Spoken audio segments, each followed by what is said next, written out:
அனைவருக்கும் வணக்கம். Welcome to இன்றைய அரசியல். நாங்க எதிர்த்தப்ப ஏன்னு கேள்வி கேட்டாங்க. இன்று ஒட்டுமொத்த நாடை எதிர்க்கிறது விளாசிய ஸ்டாலின். நீட் தேர்வை நாம் எதிர்க்க தொடங்கிய போது ஏன் எதிர்க்கிறீர்கள் என்று சிலர் கேட்டார்கள். ஆனால் இன்றைக்கு ஒட்டுமொத்த இந்தியாவும் தமிழ்நாடு வழி நீட் தேர்வை எதிர்க்கிறது என கூறியுள்ளார் தமிழக முதல்வர் ஸ்டாலின்.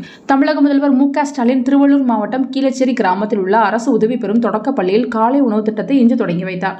கடந்த 2022ஆம் ஆண்டு செப்டம்பர் 15ஆம் தேதி அரசு பள்ளிகளில் காலை உணவு திட்டத்தை தொடங்கி வைத்த முதல்வர் ஸ்டாலின் இன்று முதல் அரசு உதவி பெறும் பள்ளிகளுக்கும் காலை உணவு திட்டத்தை விரிவுபடுத்தியுள்ளார். இந்த நிகழ்வில் பேசிய முதல்வர் ஸ்டாலின், என்னை பொறுத்தவரை நம்முடைய தமிழ்நாடு மாணவர்கள் படிப்பதற்கு எதுவும் தடையாக இருக்கக்கூடாது என்று நினைக்கிறேன். அது பசியாக இருந்தாலும் சரி, நீட் தேர்வாக இருந்தாலும் சரி, மத்திய அரசின் புதிய கல்விக் கொள்கையாக இருந்தாலும் சரி, எந்த தடை வந்தாலும் அந்த தடைகளை உடைப்பதுதான் எங்களுடைய முதல் பணி. நீட் தேர்வை நாம் எதிர்க்க தொடங்கிய போது ஏன் எதிர்க்கிறீர்கள் என்று சிலர் எதிர்கேள்வி கேட்டார்கள். ஆனால் இன்றைக்கு நீட் தேர்வில் நடக்கின்ற முறைகேடுகளை பார்த்து உச்சநீதிமன்றம் கேள்வி கேட்டிருக்கிறது. மாணவர் சமுதாயம் போர்க்கொடி தூக்குகிறது. பல மாநில முதலமைச்சர்கள், தேசிய தலைவர்கள் நீட் வேண்டாம் என்று குரல் கொடுக்க ஆரம்பித்து ஏன் ஒட்டுமொத்த இந்தியாவும் தமிழ்நாடு வழியில் நீட் தேர்வை எதிர்க்கிறது. மத்திய பாஜக அரசு அரசியலுக்காக இப்போது நெருக்கடி நிலையை பற்றி நாடாளுமன்றத்தில் தொடர்ந்து பேசுகிறார்கள்.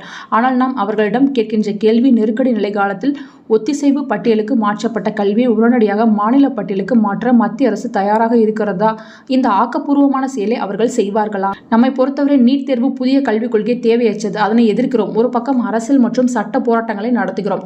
இன்னொரு பக்கம் மாணவர்களின் நலனுக்கு பள்ளி கல்விக்கும் கல்லூரிகளுக்கும் உயர்கல்விக்கும் ஏராளமான திட்டங்களை திட்டுகிறோம். எனவே தடைகளை நாங்கள் உடைக்கிறோம். மாணவர்கள் கல்வியில் மட்டும் கவனம் செலுத்துங்கள். ஏனென்றால் நான் திரும்பவும் சொல்கிறேன், கல்விதான் யாராலும் திருட முடியாத சொத்து. அந்த சொத்தை தமிழ்நாட்டு மாணவர்கள் பெற்றாக வேண்டும். மாணவ செல்வங்களை படிங்க படிங்க படிங்க. நீங்க உயர படிங்க. நீங்கள் உயர உங்கள் வீடும் உயரும், இந்த நாடும் உயரும் என்று உங்களை எல்லாம் மனதார வாழ்த்தி விடைபெறுகிறேன் என உரையாற்றினார் முதல்வர் ஸ்டாலின். நன்றி.